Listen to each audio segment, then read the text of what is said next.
So here we are in the front of the garden. You see the fantastic Wisteria in full abundance of flower. It's been a particularly good year for Wisteria this year.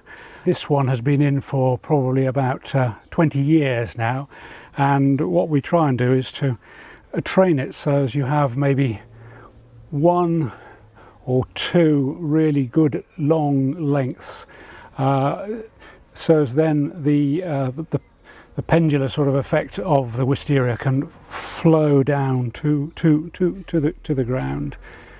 But the bees absolutely love it, as you can hear them. It really is a fantastic scent at the moment. But this one, as I say, has been in for about 20 years. But sometimes you get a bad one, and usually if they don't flower within, say, 2 years, it may be that you've got a bad one.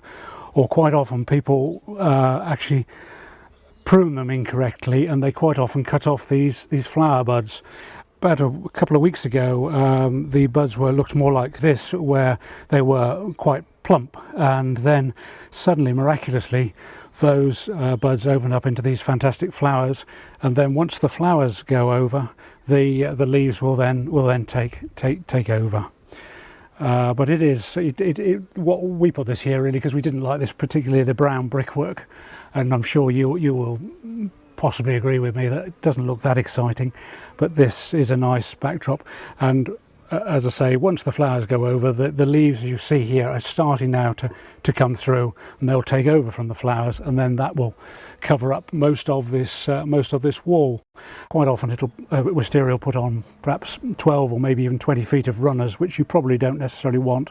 So you can cut those, the ones you don't want, back to the base of the plant, and then tie in whichever ones you do want. But this is the time to enjoy it in the full sun in the spring.